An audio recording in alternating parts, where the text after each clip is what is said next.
Громадяни, всім привіт! Якщо ви познайомилися з КСом протягом 7 останніх років, то ви вперше в житті бачите мапу кеш. Я коли сам зрозумів цей факт, я зрозумів, як багато людей може боятися зайти на кеш, а є величезна кількість людей, які цю мапу пам'ятають ще з CSGO, знають всі лайнапи, як вона грається і так далі. Ну, наприклад, я. Рівно 7 років тому, 5 травня 2019 року, був зіграний останній офіційний матч на Тір 1 рівні на мапі кеш.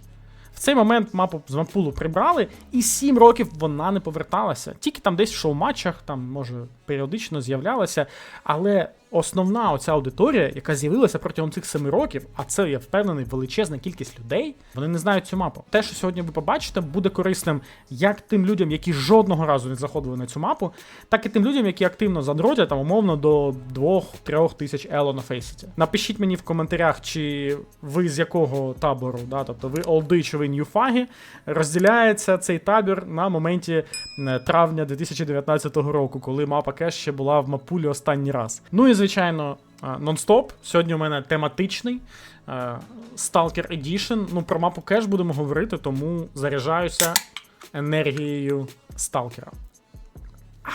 Let's go. Отже, мапа кеш. На ній, до речі, хто не в курсі, розробники зробили дуже багато відсилок на справжню Прип'ять, той самий там ДК Енергетик, Готель Полісся, автостанція, ресторан.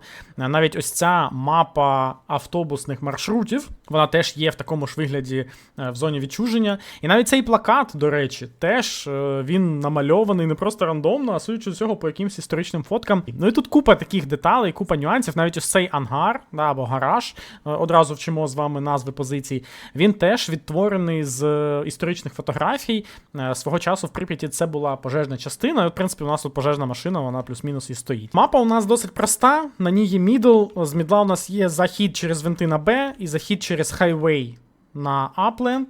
На Апленд у нас є основний захід, це мейн, на Б також є свій мейн.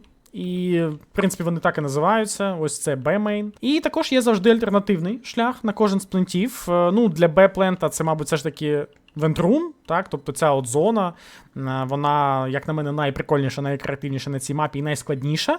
Так, з неї можна завжди бустанутися в вінти і опинитися на мідлі.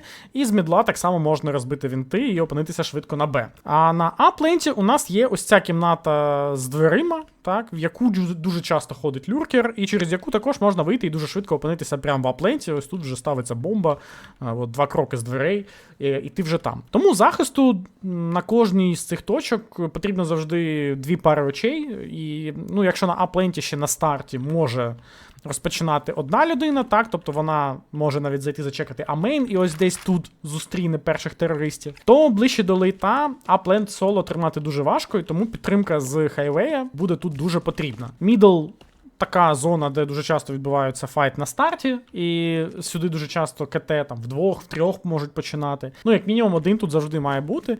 Ну, а по плентам у нас на Б, мені здається, залізно 2 грає, тому що тут в вінтрумі постійно екшен, і завжди опорний гравець на пленті має бути. Ось і вся структура по позиціям А-опорний, Б-опорний, вент-плеєр, мід-плеєр, хайвей-плеєр. І вперед. Почнемо за плента. Тут у нас є отакий фундаментальний дим, який кидається дуже часто, звідси з машини, по, ну, можете по цій от лінії між вікнами наводитись, наприклад, тут сюди на верхній куточок.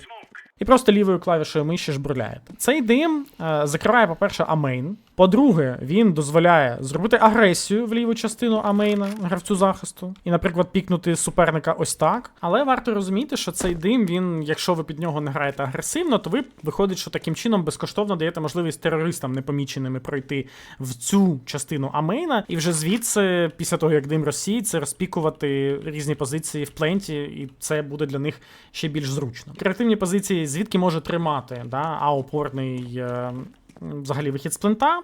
Історично ось цей кут назвали NBK. Колись давно відомий французький гравець зробив звідси, мабуть, якийсь хайлайт, або просто постійно тут грав. Вже я не пам'ятаю етимологію цього колаута, але дійсно цей кут, він називається NBK, і дуже часто ви будете чути цей кол в різних іграх на кеші. Погрузчик або форкліфт англійською, або просто форк.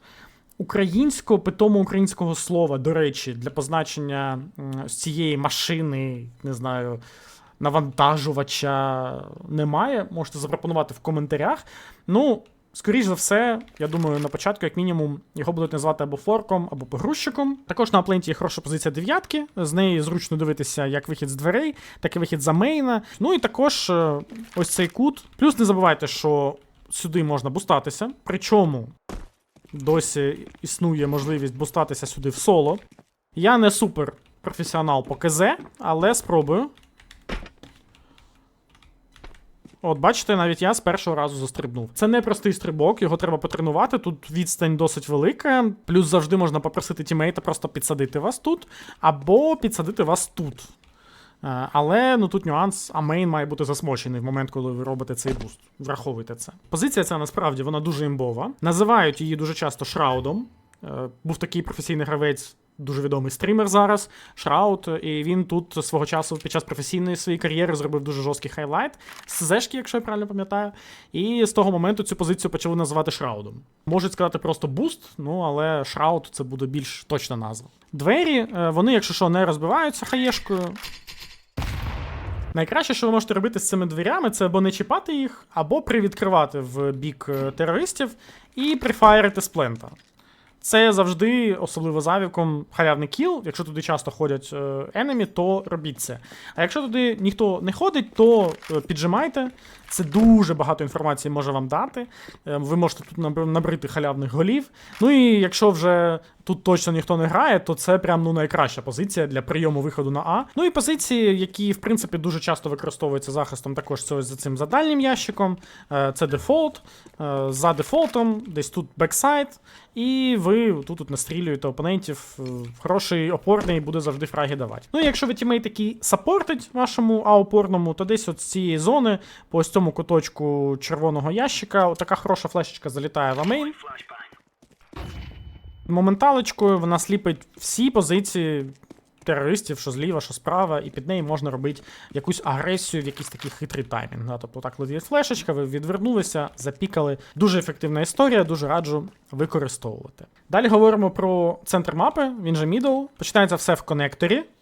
Конектор, я іноді автоматом називаю вікно. Ну, більшість називається все конектором. Гравець захисту на перших таймінгах завжди відкидає дим в гараж. Як завгодно його кидайте, просто по центру цього гаража, завдання просто не дати нападу вийти. Ну, причому, бачите, я зараз так досить глибоко кинув. Ну, зазвичай атака все одно в нього не піде. Крім цього дима, також кидається молотов на буст, бо інакше гравця на бусті не зупинити. Я, наприклад, кидаю його з ось цього паркана, по низу зелених дверей, або можна стати просто ось тут, щоб головою битися об вікно, і навестися просто в будь-яку частину цих дверей. Що так, молотов летить, і якщо у вас молотов атаки, він буде розгоратися навіть сюди, і якщо там люди нубчики і вони бустаються сюди по-старому, то вони будуть ще й дамагу отримувати. Можна, в принципі, витратити сюди ж і хає, особливо якщо вас часто рашать, але я би рекомендував сейвити хаєшку, для того, щоб розвіювати дим на крос, який дуже часто летить на аплент. Да, ви його можете хаєшечкою цією розвіяти і давати тут купу фрагів.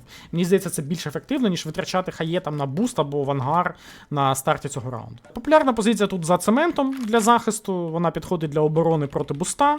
Ви тут під різними кутами пікаєте, гравцю на бусті буде непросто вас розпікати, але ну, вас завжди будуть туди прифаєрити. Сюди можуть навіть летіти моліки на якихось високих рангах, але ну, на старті гри, я думаю, цього майже ніколи не буде. Основна позиція для захисту мідла – це ось ця катушка, на ній тут дуже зручно мансити, і якраз збивати гравців, які там або падають з буста, або виходять з ангар. Показую вам гайд по тому, як застрибувати на буст для гравців захисту. Стрибок, він насправді не складний. Ось ми застрибуємо на ось цей кондиціонер, з нього робимо ще один стрибок на інший кондиціонер, потім от сюди, і вже далі ви там ідете в спину в амейн або кудись ще. Тут головний нюанс в тому, як ви обгортаєте ось цей кут. Я робив помилку і робив різкий тут поворот. Тобто я робив біг ось так, і під кутом 90 градусів намагався сюди застрибнути. Це неправильно. Треба робити це плавно. Тобто ви зістрибуєте з ось цього куточка і плавнесенько завертаєте от сюди наліво. В момент повороту не робіть різких рухів, робіть це плавно. І ви будете ізі застрибувати сюди кожен раз. Вентиляція — це надзвичайно важливий, такий невеликий, але важливий елемент гри як на мідлі, так і на Б. Тобто ви, коли граєте мідл, ви сюди можете пройти і дуже швидко хелпануть Б-пленту, якщо це Б. Якщо ви на Б, то ви можете бустанутися в вентиляцію. До речі, цю решітку, якщо ви бустаєтеся з Б-плента сюди на мідл, то раджу розбивати ще коли ви біжите з катері спауну. Тобто ви десь отут біжите і стріляєте десь в лівий верхній кут ось цих воріт, і воно розбиває решітку. Якщо ви влучаєте, навіть там один дамаг, його вистачає. На Б-пленті зазвичай у нас починає 2 гравця. Зазвичай вони біжуть через 9-ку, то що це швидко, і відкидають ось такий дим в цей білий стовп, білу частину цієї стіни.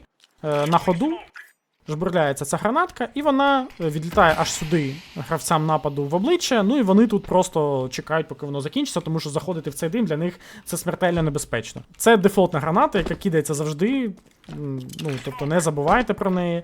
Вона дозволяє вам зайняти швидко вентрум, да, з вентрума піднятися в венти.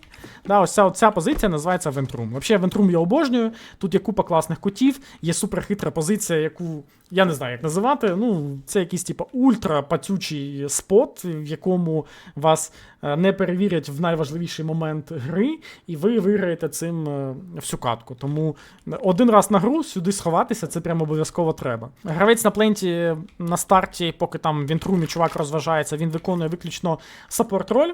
Він може давати ось цю класну флешечку, да, ставати от сюди в кут, наводитися на кут ящика зі зброєю і жбурляти лівою клавішою миші цю флеш. Це моменталка, вона вибухає ось тут, і вона сліпить всіх гравців атаки, які сюди підходять близько. І під неї ваш тімейт з вентрума просто збирає халяву з фул сліпих опонентів. Імба. Да, от саме конкретно ось ця позиція, коли ви заходите на беплейн за атаку, то це називається хедшот. Стою на хедшоті, стоїть на хедшоті. Дефолт на пленті — це ось це, дефолтний ящик — це ось цей. Я часто називаю ось цей ящик першим по аналогії з Інферно. От згадайте, як ви на Інферно на Б заходите, там завжди є перший ящик, є другий ящик. Ну, цей же ящик можуть називати і трипл, тому що він потрійний. Ось цю позицію я не знаю, як назвати. Знову ж таки, ваші пропозиції приймаються в коментарях під цим відео. От ми, власне, з вами основу гри за дефенс проговорили. Тепер заряджаюсь ще трошки нон-стопом, і давайте поговоримо про атаку. Мапа, вона дає вам можливості для швидких файтів. Наприклад, в мідлі кидається дим в коннектор, завжди з респауна, дефолтний. Я, наприклад, орієнтуюся по ось цій другій лінії, і під літерою Т просто от сюди наводжу приціл, і в момент, коли я ступаю на ось цю лінію, я роблю jump throw. Тобто це на ходу отак от робиться. Ви стабільно маєте дим у коннектор або у вікно, хто як називає. І це обов'язковий дим для виходу на мідл. Без нього вам гайки. Швидкий вихід, він, в принципі, можливий. Отакі от флешечки летять на ходу. Або отак от навіть права кнопка миші. І ви виходите тут, воюєте, шукаєте собі кіл. Якщо вам сюди не дають дим, ну ви маєте це робити, у вас тут є всі можливості, якщо відчуваєте силу в АІМі, то вперед. Також досить швидко можна піднятися на буст. Одразу кажу про те, що буст на кеші робиться за допомогою вашого тімейта. Він має стати десь приблизно ось тут, трошки лівіше або прямо на цю лінію, або трошки лівіше цієї лінії. Просто стати, да, не сідати, а стояти. І ви на нього застрибуєте з цієї діжечки. Тобто отак от це виглядає, і ви хоп, ви вже на бусті. Це найшвидший спосіб. Ну, тобто можна тут сісти на контрол, але це довше. Тому що вам треба на нього застрибнути сюди. Коротше, втрачається ось цей момент, який дуже важливий якраз для першого файту. Але мапа кеш, вона прекрасна тим, що вона дає можливість не тільки для швидких файтів на мідлі, але і для повільної стратегічної гри, для фейків і всього іншого. Ну, якщо хтось говорить, давайте зграємо дефолт. Що це значить? Це значить, що ми граємо повільно, що ми відправляємо одного гравця під Б, який займається Б-мейном. Також у нас завжди має бути один гравець в мідлі, який відповідає просто за те, щоб ніхто не зайшов в ангар. Також по дефолту одного можна відправляти на буст. Можна парами грати, можна там через буст. Ну, коротше кажучи, 2 гравця у нас в середньому відповідає за мідл. Один гравець обов'язково контролить А-мейн, або здалеку просто чекає під пуш, або проходить ближче. Ну і також, якщо ми граємо дефолт, у нас має бути людина відповідальна за зону дверей. Вона або проходить до самого кінця і потім грає на аплент, або, ну, хоча б як мінімум десь звідси контролить, щоб просто ніхто не запушив. І потім вже від цього дефолту можна плясати, робити різні стратегії. Стратегії логічно розказувати від гранат, тому давайте почнемо, наприклад, з Б-плента. Стартовий дим, який завжди кидає гравець на Б, це люрк-дим. Він кидається приблизно ось так. Його задача задимити ось ці ворота. Враховуйте, що тут завжди буде дірка. Якщо тільки хтось не навчиться там супер ідеально його кидати, можливо, там через деякий час. Як я кидаю з люрдим, ну йду по цій лінії, коли закінчується ось ця стінка, шукаю ось цей куточок, на нього декілька кроків і жбурляю. Ну і воно десь приблизно зазвичай всередину цих дверей падає, іноді навіть закриває цю дірку. Цей смок вам потрібен для того, щоб гравцям захисту було непросто. Ви також можете докидувати ось такий молотов. Він відганяє від позиції ось тут, позиції ось тут. Ну, коротше, всі ближні спати цей молік відрізає. Можна просити у тімейта флешечку, приблизно ось таку. Ну, я десь тут посередині ось цієї сонячної кімнати став, навівся от сюди, жбурлянув, і ось вам моменталочка. От вона тут вибухає, ви під неї, хоп, зайняли вентрум. Розкидка Б-плента може починатися з руки ось тут з мейна. Бачите ось цю білу стінку, на неї просто йдете і жбурляєте. Смок цей мені не подобається, тому що він глибоко не залітає. Дає можливість КТшнику вийти отсюди на хедшот. Це мінус, тому я раджу вам кидати інші гранати. Наприклад, ви хочете зробити розкидку на Б, просите тімейта дати вам сюди один смок, приходите в цей куточок, бачите ось цю плитку, яка відвалилась, від неї піднімаєте вгору до перетину ось цих от ліній свій приціл, затискаєте дві клавіші миші і робите джамп-трол. І от летить смок ідеальний в КТ. І причому летить глибоко. І немає ось цього простору для захисту. По тому, як сильно випирає цей дим до вас сюди в КТ, ви можете розуміти, наскільки якісні дими кидають ваші опоненти. Чим мені подобається ця позиція? Тим, що звідси можна кинути ще й дим на 9-ку, дим в КТ. Потім, бачите ось цей куточок. На нього навелися, просто лівою клавішою миші жбурлянули, і от ваш дим на 9. Він ще й з приколом. Отакий двоповерховий. Я би назвав його туапсинський. З 9-ки під нього тут нічого не зробиш, взагалі 0 варіантів. Ну, тільки падати. І то ти падаєш, а тут все одно дим. Хіба що ховатися за ним. Це найвищий рівень майстерності має бути у ваших опонентів, щоб ховатися за цим димом. Але якщо ви думали, що це все, ні. Цей магічний кут дозволяє нам ще й дати молотов в плент. Ви приходите, бачите ось цю от лінію на трубі. Від неї трошки вгору і лівою клавішою миші кидаєте. І от ваш молік бексайд. Ну і найважливіший молотов теж на Б, молотов на хедшот. Кидається він от з цього кута. Бачите ось ці вікна. Нам треба крайнє праве вікно і лівий нижній його кут. Просто лівою клавішою миші кидаєте. Це обов'язковий молік при заході на Б-пленті, тому що він випалює одночасно і хедшот, і дефолт. І неможливо стає грати тут ніде, крім як можливо ховатися ось тут. Тому отак от виглядає повністю вся наша розкидочка на Б-плент.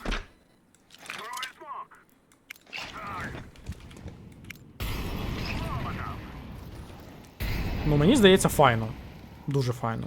Мідл раніше в CSGO любили виходити під стіночку смаків на мідлі. Кидається вона дуже просто, підходите в цей куточок, бачите ось цю лінію, на верхню частину цієї лінії кидаєте це лівий дим, в цей куточок приходите, теж на ту саму лінію наводитеся, туди ж в те ж саме місце кидаєте, і у вас виходить два ось таких смачка. І під них ви можете ретейкати мідл, тому що вони дають вам захист від хайвея. Навіть гравець ось тут на бусті нічого не побачить, йому треба аж сюди застрибувати. Тепер аплент. Тут ключова граната — це дим на крос. Кидається він, от ви підходите сюди в мейн, не відкриваючись під NBK.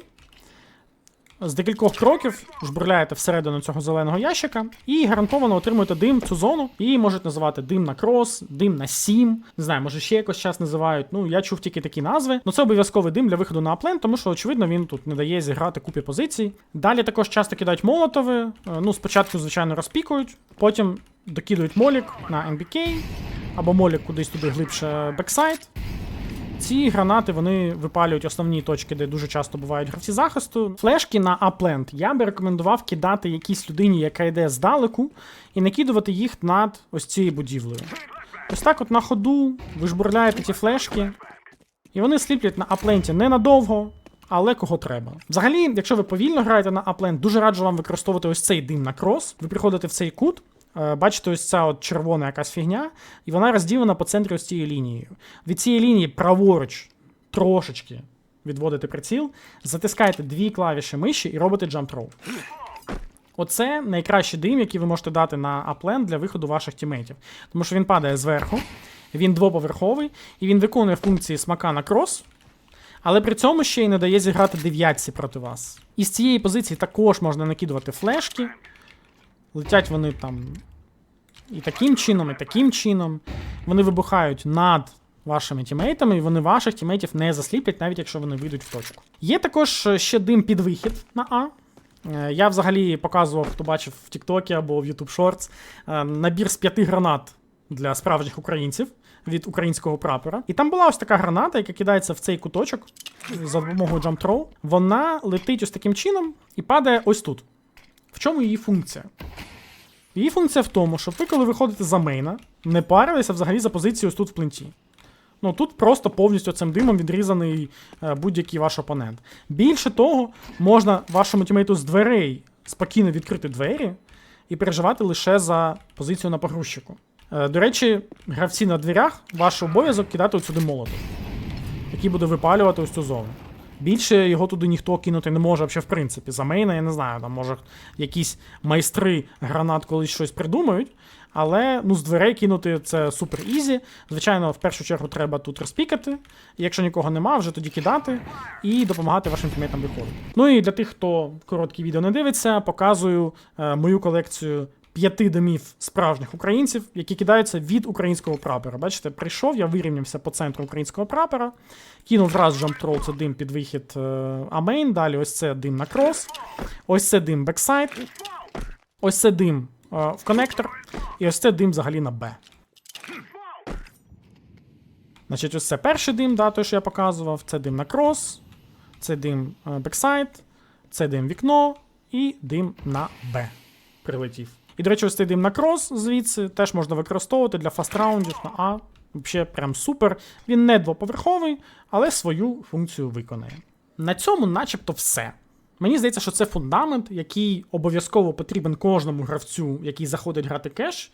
От якщо ви ту інформацію, яку я вам сьогодні розказав, засвоїли, зайдіть на пустий сервер, потренуйте гранатки і можете сміливо регати фейсит або заходити в матчмейкінг і набивати собі руку на різних позиціях, навіть якщо ви до цього не грали кеш. І, до речі, якщо ви олд кеша і ви не годуєте, бо Петрик не розказав щось дуже важливе, особливо фундаментально дуже важливе, в коментарях, будь ласка, зробіть це, я відмічу лайком. І ті новачки, які тільки про кеш дізнаються, обов'язково прочитають і побачать ваш комент, і будуть в матчах з вами вже знати фундамент. До речі, дуже рекомендую вам заходити в клуб Мрія на Фейсеті, і там разом з іншими українцями збиратися в пачку і грати кеш. Просто тому, що ви тепер будете знати, що аудиторія Петрика, ну як мінімум фундамент по кешу засвоїла, і з цим можна рухатись. Зараз на Фейсеті можна ізі абузити ело на кеші, якщо ви хоча б трошечки розбираєтеся в цій мапі. Тож приходьте грати в клубі Мрія, там ще й $1800 призовий фонд сезону, який йде з 1 по 15 травня. І виграти ви це можете, і ело заробити можете, і в класній компанії провести вечір, пограти Фейсет ви можете. Купа призових місць, купа призів, класне ком'юніті, адміни. Коротше, я не знаю, що вам ще треба, щоб грати в Counter-Strike. Це ідеальні умови просто. Лінк на клуб буде в описі під цим відео. Я на цьому з вами прощаюся, але ненадовго. Чао, бамбіно.